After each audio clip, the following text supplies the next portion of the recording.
कहानी की शुरुआत होती है घने जंगल के बीचों बीच एक बड़ी नदी से, जहां जेफ नाम का एक आदमी अपने कुछ साथियों के साथ इसी नदी में आगे की तरफ बढ़ रहा होता है। ये लोग सांपों को पकड़कर उसे शहर में बेचा करते थे, लेकिन आज ये लोग जिस जगह सांप पकड़ने जा रहे थे वो जगह बहुत ज्यादा खतरनाक थी। यहाँ बोट का कैप्टन भी जेफ से कहता है कि जिस जगह तुम लोग जा रहे हो वो जगह श्रापित है और जहरीले सांपों से भरी हुई है, और मैंने सुना है कि वहाँ क्रिम्सन नाम का एक बहुत ही बड़ा एनाकोंडा रहता है। जो भी उस जगह पर जाता है वो एनाकोंडा उसे मार देता है। लेकिन जेफ मुस्कुराते हुए बोट के कैप्टन से कहता है कि बस तुम मुझे वहां तक पहुंचा दो, वहां तुम्हें तुम्हारे पैसे मिल जाएंगे और तुम अपनी बोट को लेकर वापस आ जाना। जेफ सांपों को पकड़ने का एक एक्सपर्ट शिकारी था और आज जेफ खास उस क्रिम्सन एनाकोंडा को पकड़ने के लिए इस जंगल में आया था। कुछ देर बाद ये लोग उस जगह तक पहुंच जाते हैं और यहाँ बोट का कैप्टन जेफ से ज्यादा पैसे मांगने की डिमांड करता है, क्योंकि ये एक बहुत खतरनाक जगह थी और यहाँ तक किसी को पहुंचाना एक बहुत ही बड़ा रिस्की काम था। जेफ भी इनकार नहीं करता और वो जेब से पैसे निकालकर उसे दे देता है। लेकिन जैसे ही बोट का कैप्टन पैसे लेने के लिए दोनों हाथ आगे बढ़ाता है, तब जेफ जानबूझकर पैसे नीचे गिरा देता है, जिसे खुशी खुशी बोट का कैप्टन उठाने लगता है। पैसे उठाने के बाद जब वो मुस्कुराते हुए जेफ की तरफ देखता है, तब जेफ उसके गले में चाकू घोंपकर उसे मार देता है और बेरहमी से उसका गला काटकर नदी के पानी में उसका सिर फेंक देता है। ये सब कुछ नदी के किनारे खड़े जेफ के साथी भी देख रहे थे। जेफ को ऐसा करते देखकर वो दोनों बहुत ज्यादा डर जाते हैं। इसके बाद जेफ अपने दो साथियों के पास आता है और उनसे कहता है कि अगर तुम दोनों ने भी मुझे धोखा देने की कोशिश की तो तुम्हारा भी यही हाल होगा। इसके बाद ये तीनों जंगल में आगे बढ़ते हुए एक जगह पर पहुंचते हैं, जहां उन्हें सांपों की एक बड़ी मूर्ति दिखाई देती है और ये देखते हुए जेफ कहता है तो आखिर क्रिम्सन एनाकोंडा की कहानी सच थी। दूसरी तरफ जेफ के साथियों को बहुत सारे सांप मिल जाते हैं, जिन्हें देखकर वो भी बहुत ज्यादा खुश हो जाते हैं। इसके बाद ये दोनों जल्दी से सभी सांपों को पकड़कर बैग में बंद करने लगते हैं, जबकि जेफ इन छोटे सांपों पर ध्यान नहीं देता और वो इस जंगल के सबसे बड़े सांप, जिसका नाम क्रिम्सन एनाकोंडा है, उसे ढूंढने लगता है। अब इन दो साथियों ने जो सांप कपड़ों के बैग में भर दिए थे, उन सांपों को अकेले एक साथी बोट तक लेकर आता है। वो देखता है कि जेफ ने जिस आदमी का गला काटकर पानी में फेंक दिया था, उसकी सर कटी लाश कुछ दूरी पर पानी में खड़ी है। ये देखकर उसे अपनी आंखों पर यकीन नहीं आया। तभी वो लाश अचानक पानी में डूब गई और तैरते हुए एक बड़ी सी चीज तेजी से उसकी तरफ बढ़ने लगी। वो आदमी डर के मारे तेजी से जंगल की तरफ भागने लगता है, लेकिन तभी बिजली की रफ्तार से एक बहुत ही बड़ा एनाकोंडा उसे जकड़ लेता है। वो एनाकोंडा उस आदमी की बॉडी पर लिपटकर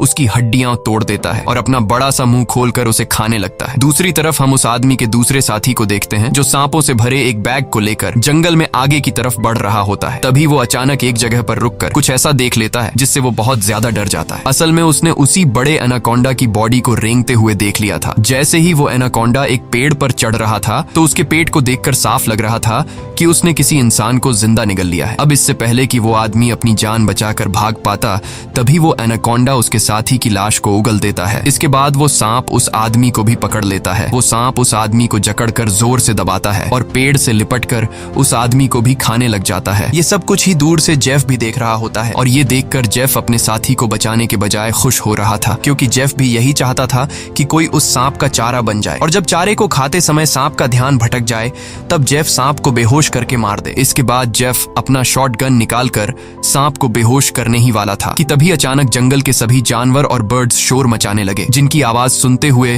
वो एनाकोंडा अपने शिकार को ऐसे ही छोड़कर चला जाता है। आखिर कुछ तो ऐसा था जिससे जंगल के सभी जानवर डर रहे थे। अब यहाँ सीन कट होता है और हमें एक सर्कस शो दिखाया जाता है। ये सर्कस अब बंद होने के कगार पर था। कोई भी इस सर्कस को देखने का इंटरेस्ट नहीं रखता था। यहाँ सर्कस के मालिक के पास बिली यांग नाम का एक लड़का आता है, जो सर्कस के मालिक को पैसों से भरा हुआ एक सूटकेस देकर सर्कस में काम करने वाले सभी लोगों को खरीद लेता है, क्योंकि उसने थाईलैंड जाकर एक नया सर्कस खोलने का प्लान बनाया हुआ था। सर्कस के लोग बिली यांग के पास इतने सारे पैसे देखकर परेशान हो जाते हैं, क्योंकि आज से कुछ साल पहले बिली यांग बहुत गरीब हुआ करता था। वो भी इन लोगों के साथ मिलकर सर्कस में काम किया करता था, लेकिन पता नहीं कि बिली यांग अब कौन सा ऐसा काम करने लगा जिससे वो रातों रात इतना अमीर हो गया। अगली सुबह बिली यांग बोट के जरिए सभी लोगों को थाईलैंड ले जाने का प्लान बनाता है। अब क्योंकि बिली यांग ने इन सभी लोगों को खरीद लिया था, इसलिए ये सभी उसकी बात मानकर बोट में बैठ जाते हैं और बोट का कैप्टन बोट को चलाने लगता है। रास्ते में बिली यांग बाथरूम में छिपकर किसी को कॉल करता है और कॉल पर वो सामने वाले से कहता है कि डिलीवरी तैयार है, जल्द ही मैं इन लोगों को लेकर तुम्हारे पास पहुंच जाऊंगा। बिली यांग की इन बातों से हमें पता चलता है कि वह बोट पर मौजूद लोगों के साथ कुछ गलत करने वाला है। कुछ दूर आगे जाने के बाद ये लोग देखते हैं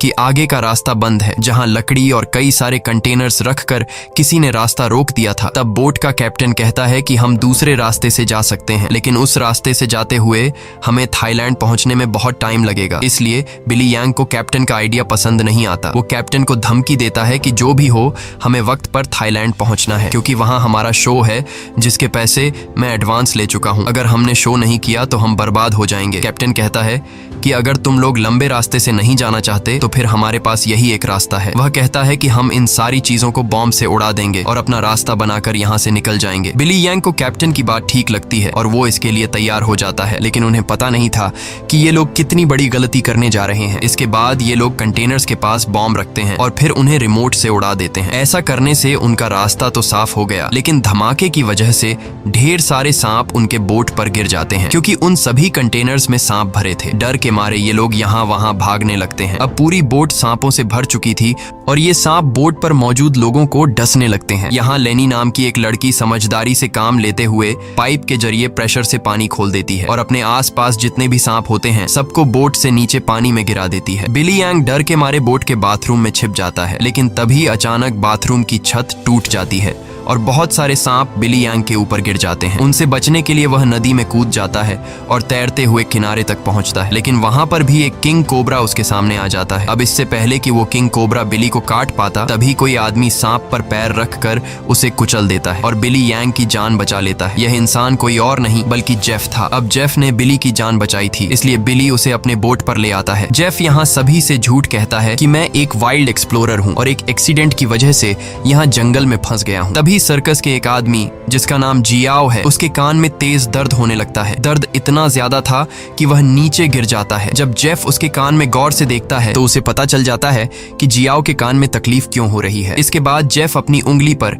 एक कट लगाकर उसे जियाओ के कान के पास ले जाता है और तभी जियाओ के कान से एक पतला जहरीला सांप निकलकर जेफ की उंगली को काट देता है, लेकिन सांप के काटने के बावजूद जेफ को कुछ नहीं होता और वह उस पतले सांप को पानी में फेंक देता है। ये देखकर लेनी बहुत हैरान हो जाती है और सोचने लगती है कि आखिर सांप के काटने के बाद भी जेफ पर जहर का असर क्यों नहीं हुआ। लेनी भी सांपों के बारे में जानकारी रखती थी। वह जानती थी कि एक सांप के जहर से इम्यून होने के लिए इंसान को बहुत सारा सांप का जहर अपने शरीर में डालना पड़ता है, तब जाकर उस इंसान पर सांप के जहर का असर नहीं होता। ये सारी चीज वह बिली यांग को भी बताती है और कहती है, मुझे जेफ ठीक नहीं लग रहा। तुमने भी देखा कि सांप ने उसे उंगली पर काटा, लेकिन जेफ को कुछ नहीं हुआ। लेकिन बिली यांग लेनी की बातों पर ध्यान नहीं देता और कहता है कि हमें जेफ का शुक्रिया अदा करना चाहिए, क्योंकि उसने मेरी और हमारे एक साथी की जान बचाई है। दूसरी तरफ जेफ इस बोट के कैप्टन से मिलता है। जेफ बोट के कैप्टन को ढेर सारे पैसे देकर एक नक्शा दिखाता है और बोट के कैप्टन से कहता है कि अगर तुमने मुझे नक्शे पर बताई गई जगह पर पहुंचाया तो मैं वहां पहुंचकर तुम्हें और भी ढेर सारे पैसे दूंगा। कैप्टन उस जगह का नाम सुनते ही बंदूक उठाकर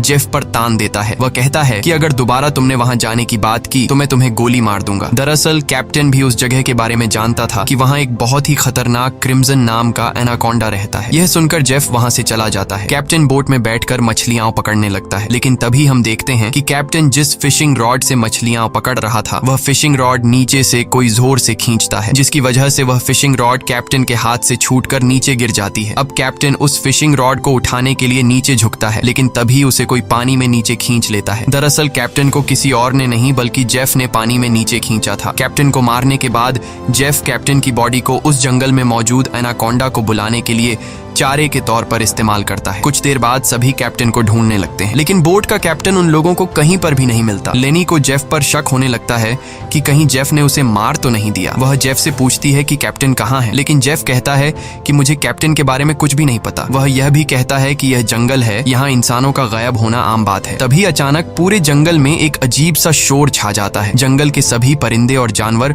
शोर मचाकर भागने लगते हैं। तभी एकदम से उन सबको पानी में कुछ अजीब सी हलचल सुनाई देती है। एक साथी कहता है कि यह आवाज कैसी है। तब जेफ खुश होकर कहता है कि कुछ बड़ा आने वाला है। जेफ की खुशी से यह साफ जाहिर हो रहा था कि जैसे वह इस आने वाले खतरे का इंतजार कर रहा था। तभी हम देखते हैं कि नदी की गहराई में एक बहुत ही बड़ा एनाकोंडा जेफ के लगाए जाल की तरफ बढ़ रहा है। जेफ का लगाया हुआ फिशिंग रॉड जोरों से नीचे की तरफ खींचता है। अब जेफ एनाकोंडा को पकड़ने के लिए फिशिंग रॉड को पकड़ने की कोशिश करता है, लेकिन वह एनाकोंडा इतनी आसानी से जेफ के जाल में कहां फंसने वाला था। तभी वह एनाकोंडा उनके सामने आ जाता है। यह एनाकोंडा आकार में बहुत बड़ा और बेहद डरावना था, जिसे देखकर सबके गले में सांसें अटक जाती हैं। जेफ ने जो फिशिंग रॉड की रस्सी पकड़ी हुई थी, एनाकोंडा उस रस्सी को जोर से खींचता है, जिससे जेफ नीचे पानी में गिर जाता है। वह एनाकोंडा जेफ को पानी में इधर उधर पटकने लगता है, लेकिन जेफ इतनी आसानी से हार मानने वाला नहीं था। वह खुद को बचाने के लिए तैरते हुए उसी नदी में मौजूद एक छोटी बोट पर चढ़ जाता है और एनाकोंडा को पकड़ने वाले जाल की रस्सी को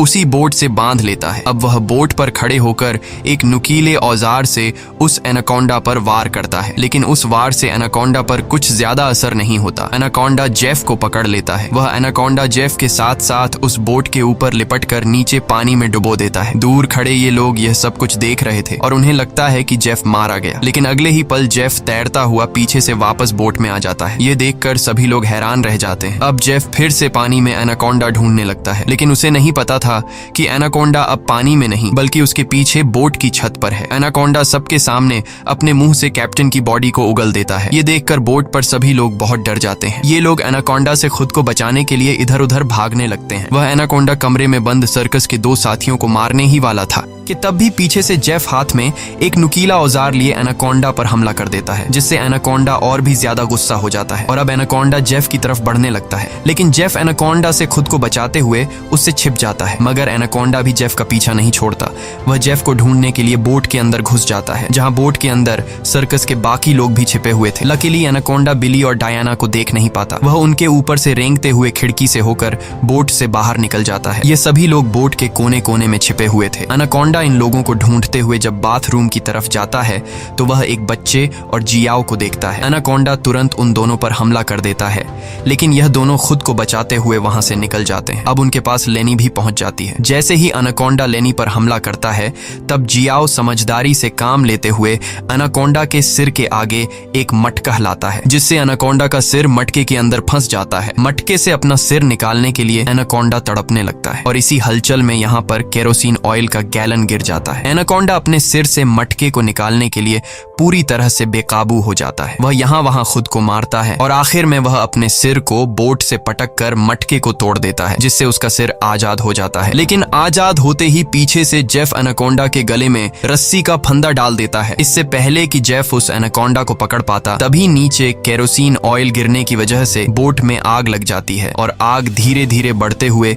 बोट में रखे बमों तक पहुंच जाती है, जिससे बोट में ब्लास्ट होने लगते हैं। तभी बोट में एक बहुत ही बड़ा ब्लास्ट होता है। अब बोट पर मौजूद सभी लोग खुद को बचाने के लिए पानी में कूद जाते हैं, लेकिन जेफ ने एनाकोंडा के गले में रस्सी बांधी थी, जिस वजह से वो भाग नहीं पाता और आग में जलकर मर जाता है। ये लोग जैसे तैसे तैरते हुए नदी के किनारे तक पहुंच जाते हैं। जहाज को जलता देखकर बिली यांग रोने लगता है। वह इस वजह से रोता है कि ये लोग अब समय पर थाईलैंड नहीं पहुंच पाएंगे। सर्कस के बाकी लोग बहुत ज्यादा डरे हुए थे, क्योंकि ये सभी जंगल के बीचों बीच थे और अब उनके पास वापस जाने के लिए बोट भी नहीं था। लेनी समझ चुकी थी कि इन सब का जिम्मेदार जेफ है। उसने इनके जहाज को एक जाल के तौर पर इस्तेमाल किया। वह जेफ से कहती है, अगर तुमने ऐसा न किया होता तो यह इतना बड़ा खतरा हम पर न आता। जेफ जवाब में कहता है कि तुम लोग जानते भी हो कि इस एक एनाकोंडा की कीमत कितनी है। अगर तुम लोगों ने इसे पकड़ने में मेरा साथ दिया होता तो आज हम सब करोड़पति होते। पैसों का नाम सुनते ही बिली यांग की आंखें चमक उठती हैं। वह थाईलैंड जाने का प्लान कैंसिल कर देता है और दौड़कर जेफ के पास आता है और कहता है, मैं तुम्हारे साथ हूँ। बताओ इस एनाकोंडा को पकड़ने के लिए हम क्या कर सकते हैं और हमें पैसे कैसे मिलेंगे। उसके बाद जेफ एक मैप निकालता है और उन्हें दिखाते हुए कहता है, अगर तुम लोग मेरी मदद करोगे तो इस मैप के जरिए मैं तुम्हें 1-2 दिन के अंदर थाईलैंड पहुंचा दूंगा। अब यहाँ बिली यांग और टीम के बाकी लोग जेफ के बोट तक जाने के लिए मान जाते हैं, लेकिन लेनी को जेफ पर बिल्कुल भी भरोसा नहीं था, इसलिए वह वहां जाने से इनकार कर देती है। तभी सर्कस टीम की एक लड़की की तबीयत अचानक खराब होने लगती है। जब बिली यांग उसके कंधे को देखता है तो उन्हें पता चलता है कि उस लड़की को एक बहुत ही खतरनाक मकड़ी ने काटा है, जिसके जहर से वो मर भी सकती थी। ये देखकर जेफ वहां पर मौजूद सभी लोगों से कहता है, मेरे पास एक ऐसी दवाई है जिससे उस लड़की का इलाज हो सकता है, लेकिन वह दवाई मेरे बोट में रखी गई है। अगर तुम इसका इलाज करना चाहते हो तो तुम्हें मुझे मेरी बोट तक पहुंचाना होगा। अब न चाहते हुए भी लेनी जेफ के साथ चलने को तैयार हो जाती है। कई घंटों के सफर के बाद जब एक साथी नदी का पानी पीने लगता है, तब जेफ उसे रोक देता है और जेफ सभी से कहता है, यहाँ का पानी कभी भी मत पियो। यहाँ के पानी में ऐसे कीड़े हैं जो पानी पीते समय इंसान के अंदर चले जाते हैं। इसके बाद वो कीड़े उस इंसान के अंदर ऐसी प्यास लगाते हैं कि वो पानी पीते पीते खुद को नदी में डुबाकर मार देता है। रास्ते में इन लोगों को भूख लग जाती है। तब जेफ पास के पत्थरों से एक सांप पकड़ता है और फिर ये लोग सांप का जहर निकालकर उसे पकाते हैं और उसे खाकर गुजारा करते हैं। इसके बाद ये लोग फिर से अपना सफर जारी रखते हैं। कुछ देर बाद रात हो जाती है। रात को ये लोग पहाड़ के एक सुरंग में रुकते हैं जहाँ ये लोग आग जलाते हैं और जेफ साइड पर बैठा अपनी मैप पर बने हुए एनाकोंडा को देख रहा था। जेफ उस समय के बारे में सोचता है जब वो एनाकोंडा उसके सामने आया था। वो एनाकोंडा जेफ को मारने ही वाला था, लेकिन जेफ समझदारी से काम लेते हुए एक लकड़ी की बॉक्स में खुद को छुपा देता है। वो बॉक्स एक ढलान में रखी हुई थी, इसलिए जेफ बॉक्स को धक्का देकर रगड़ते हुए नीचे नदी तक पहुंच जाता है। अब जेफ इस बॉक्स से खुद को निकालने की कोशिश तो करता है, लेकिन बदकिस्मती से जेफ उस बॉक्स में हमेशा के लिए बंद हो गया और काफी समय तक जेफ उसी बॉक्स में फंसा रहा। इसके बाद ये लोग आते हैं। इन लोगों ने रास्ता खोलने के लिए डायनामाइट लगाकर कंटेनर तोड़ दिए, जिसमें से जेफ बाहर निकल गया और उनके साथ मिल गया। सीन फिर से प्रेजेंट में आता है जहां जेफ इस मैप को देख रहा था। तभी बिली यांग उसके पास आता है और कहता है, तुम उसी एनाकोंडा को पकड़ना चाहते हो ना? जेफ कहता है, हाँ, ये एक बहुत ही बड़ा एनाकोंडा है, एक ऐसा एनाकोंडा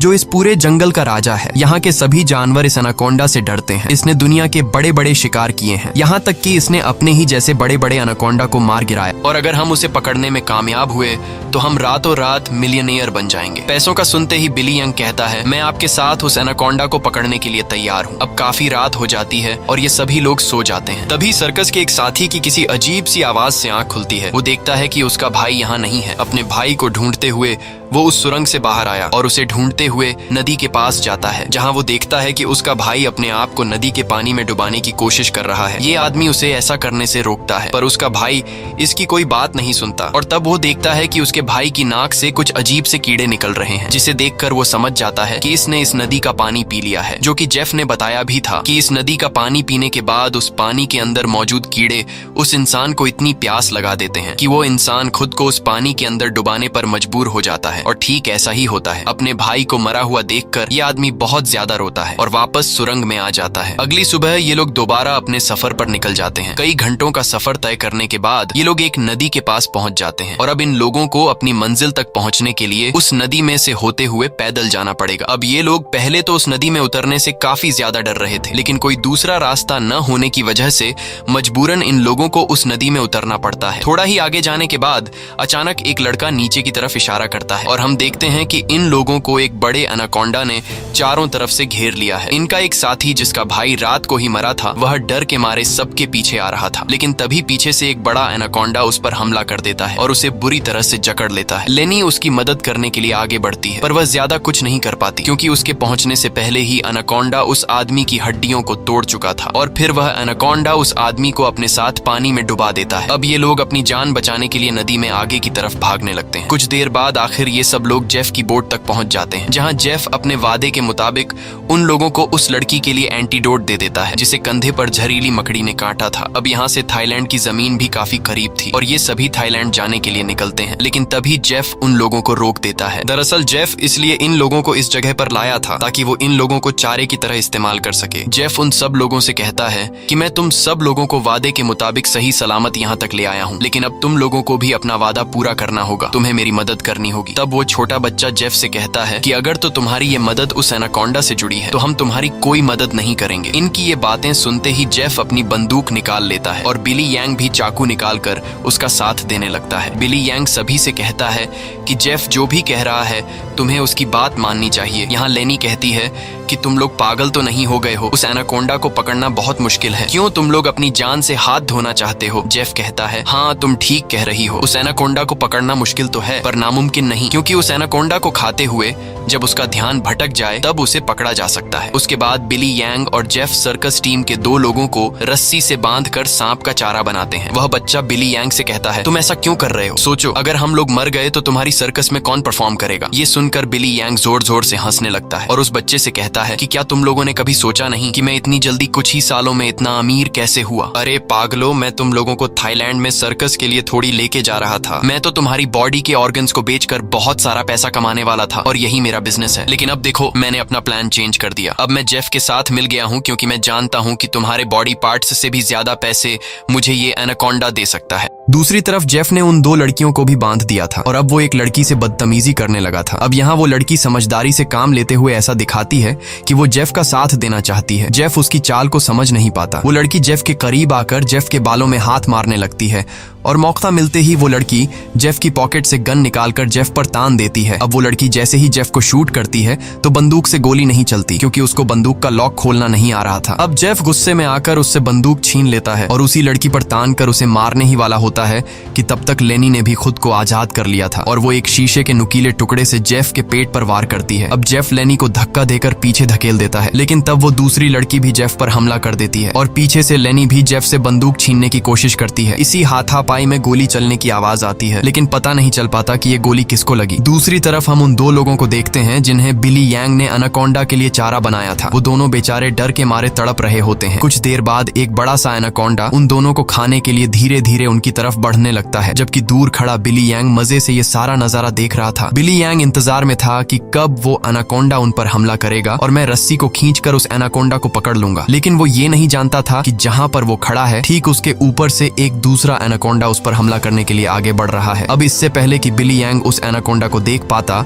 वो एनाकोंडा उसके काफी करीब पहुंच जाता है और वो एनाकोंडा बिली यांग पर हमला करके उसे अपने साथ उठाकर ले जाता है। और तब बिली यांग के हाथ से रस्सी छूट जाती है, जिससे एनाकोंडा का चारा बने हुए दो लोगों को जाल कवर कर लेता है, जिससे उनकी जान बच जाती है। दूसरी तरफ जेफ उस लड़की को मारने की कोशिश करता है, लेकिन लेनी पीछे से आकर जेफ को एक बड़ी लकड़ी से सिर पर मारकर बेहोश कर देती है। जेफ के बेहोश होते ही ये दोनों भागते हुए अपने दो साथियों के पास पहुंच जाती हैं और उन्हें जाल से आजाद कर लेती हैं। लेकिन बदकिस्मती से जेफ को होश आ गया था और वो उनकी तरफ बढ़ने लगा, लेकिन तभी एक बड़ा सा एनाकोंडा आकर जेफ को ले जाता है। ये लोग अब जल्दी से यहाँ से निकलने की तैयारी करते हैं, लेकिन उनकी एक साथी चलने के लायक नहीं थी, क्योंकि जेफ और उन लड़कियों के बीच हाथापाई के दौरान जो गोली चली थी वो गोली उस लड़की को लगी थी। कुछ देर बाद वो लड़की उनकी नजरों के सामने दम तोड़ देती है। अब बचे हुए तीन लोग अपनी जान बचाने के लिए जेफ की बोट में बैठकर नदी से होते हुए यहाँ से निकलने लगते हैं, लेकिन तभी पीछे से जियाओ को कोई चीज लगती है। जब वो कंधे से उस चीज को उतार कर देखता है तो उसे पता चलता है कि ये एक बेहोशी वाला इंजेक्शन है। कुछ ही सेकंड बाद जियाओ बेहोश हो जाता है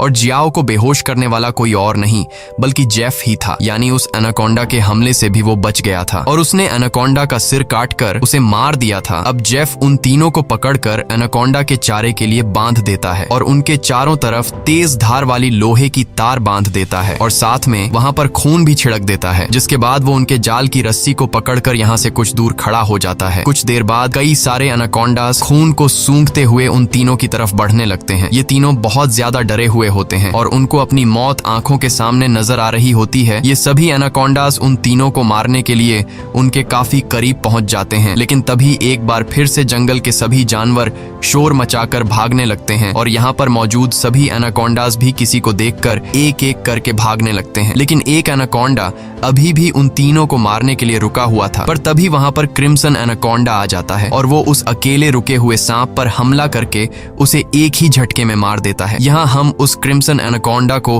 अच्छी तरह से देख पाते हैं, जो साइज में बहुत ही ज्यादा बड़ा और खतरनाक था, जिसे देखकर ये तीनों बहुत ज्यादा डर जाते हैं। लेकिन दूर खड़ा जेफ क्रिम्सन एनाकोंडा को देखकर बहुत खुश होता है। वो एनाकोंडा उन तीनों से लिपटकर अपना बड़ा सा मुंह खोलकर उन तीनों को खाने ही वाला था कि तभी जेफ जाल की रस्सी छोड़ देता है, जिसमें वो एनाकोंडा फंस जाता है। ये एनाकोंडा अपने आप को छुड़ाने के लिए तड़पने लगता है। वो काफी जोर लगाकर खुद को आजाद करने की कोशिश करता है, लेकिन जब वो आजाद नहीं हो पाता तब वो अपने तेज नुकीले दांतों से जाल की रस्सी काटकर खुद को आजाद कर लेता है। लेकिन अभी भी जाल की रस्सी उसके बॉडी में फंसी हुई थी, इसलिए जेफ रस्सी को मजबूती से पकड़कर उसे पकड़ने की कोशिश करता है, पर जेफ एनाकोंडा की ताकत का मुकाबला कहां कर सकता था। जेफ उसे पकड़ने की कोशिश में दो पेड़ों के बीच फंस जाता है और अब वो उन पेड़ों से बाहर निकल नहीं पाता और मौके का फायदा उठाते हुए वो क्रिम्सन एनाकोंडा जेफ की तरफ बढ़ने लगता है और जेफ को पकड़कर बुरी तरह से जकड़ने लगता है। ये तीन लोग भी अपनी आंखों से ये सारा नजारा देख रहे थे और डर के मारे जल्दी से खुद को छुड़ाने की कोशिश करते हैं,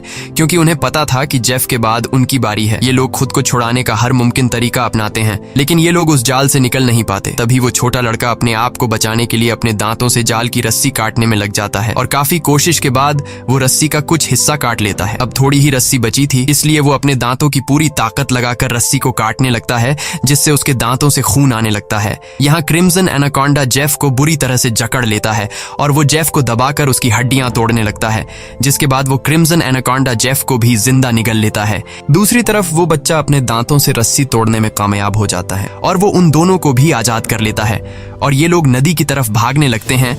लेकिन जेफ को मारने के बाद अब वो क्रिम्सन एनाकोंडा उनके पीछे पड़ जाता है। ये दोनों एक पेड़ के पीछे छिप जाते हैं, जबकि वो बच्चा एक लकड़ी के बॉक्स के अंदर खुद को छिपा लेता है। पर एनाकोंडा उसे देख लेता है और अब वो एनाकोंडा धीरे धीरे उस बच्चे की तरफ बढ़ने लगता है। बच्चा पूरा जोर लगाकर उस कंटेनर से बाहर निकलने की कोशिश करता है, लेकिन उस कंटेनर के दूसरी तरफ का दरवाजा बंद था। वो बच्चा चिल्लाकर उन दोनों से मदद के लिए पुकारता है और वो एनाकोंडा भी अब बच्चे के काफी करीब आ चुका था। अब इससे पहले कि एनाकोंडा उस बच्चे को मार पाता, तभी बाहर से जियाओ कंटेनर का दरवाजा तोड़कर उस बच्चे को बचा लेता है। अब ये तीनों फिर से अपनी जान बचाने के लिए एनाकोंडा से भागने लगते हैं, लेकिन ये पूरा जंगल उसी एनाकोंडा का था। इस जंगल में होते हुए ये लोग उससे बचकर नहीं जा सकते थे, इसलिए ये लोग एक पेड़ के पीछे छिप जाते हैं। पर तभी कुछ दूरी पर वो एनाकोंडा उन्हें देख लेता है। उन्हें देखते ही वो एनाकोंडा तेजी से उनकी तरफ आने लगता है। ये लोग खड़े होकर अपनी मौत का इंतजार करने लगते हैं, क्योंकि ये लोग जान चुके थे कि अब उनकी जान नहीं बच पाएगी। पर जैसे ही वो एनाकोंडा अपना बड़ा मुंह खोलकर उन पर हमला करता है, तभी एक मजबूत लोहे की नुकीली तार से उसका सिर बीच से कट जाता है। ये नुकीली तार असल में जेफ ने बिछाई थी, जिससे क्रिम्सन एनाकोंडा का खात्मा हो जाता है। ये लोग यकीन नहीं करते कि उनकी जान बच गई और ये लोग काफी देर तक उसकी बॉडी को देखते रहते हैं और फाइनली ये लोग जल्दी से उस जंगल को छोड़कर यहाँ से निकल जाते हैं। इसी के साथ ये कहानी खत्म हो जाती है। अगर आपको ये वीडियो अच्छी लगी हो तो हमारे चैनल को सब्सक्राइब और वीडियो को लाइक जरूर कीजिएगा।